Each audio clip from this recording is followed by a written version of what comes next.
Yeah, pretty much. I mean, everybody who's on the album is people that I could actually pick up the phone and call. They each come to the table with their own set of strengths and abilities, and you know, I have to adapt and adjust myself to their skill set. Ball featuring Lil Wayne, man, that's an extremely high energy record, man. Just a turn up club record. Yeah, I'm a good looking rapper, I ain't trying to stunt. I'ma fire my body like Donald Trump. Where you at? Where you at? Can a nigga stick his key up in your back? So Rico loved it, the beat, and presented it to me, and I laid my parts down, and we immediately called Wayne.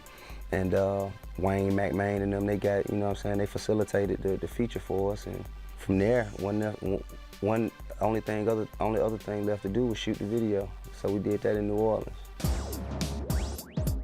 Yeah, sorry is an intellectual application of ignorance, if you will. You know what I mean? I feel like it's ignorance eloquently presented and properly applied. It's just an honor and a pleasure to have Andre, who's removed himself, you know, from the game for so long, and to have him choose my album, my record, to step out on and really just air out a lot of his, you know, a lot of his conflicts that he's had within himself and his personal, you know, relationships with people who mean the world to him, and to air that out on my record and to speak his truth, you know what I mean? That was, you know, extremely flattering. Guns N' Roses it's a record about a gentleman in a position with a young lady in a relationship that he loves her, you know, he loves her to death, but you know, sometimes he just hates her guts and wants to leave, but he can't, you know, and you know, they find themselves in this merry-go-round of emotions.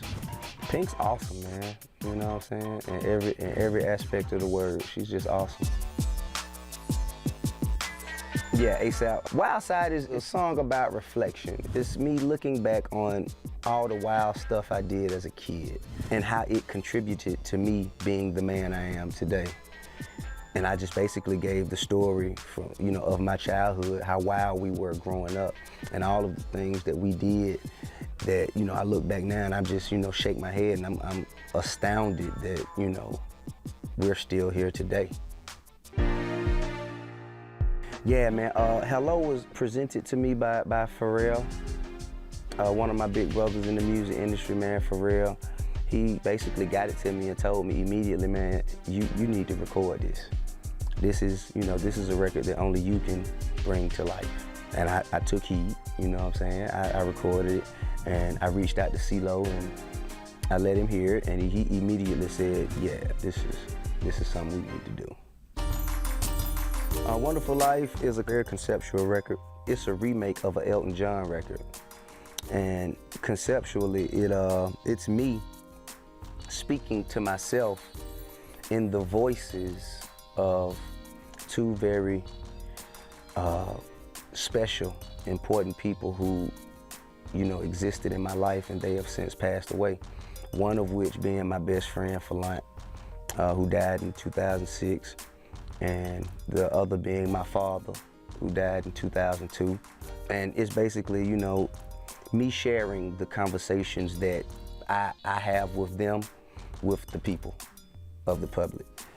Of course, it sounds kind of weird that I would, you know, still converse with dead people, but but only the dead people I know. I don't speak to dead people who I've never met, you know, only the people who I know.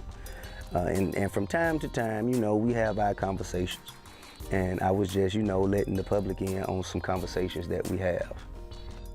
The things that I said to myself, they've actually said these things, you know, from beyond to me before.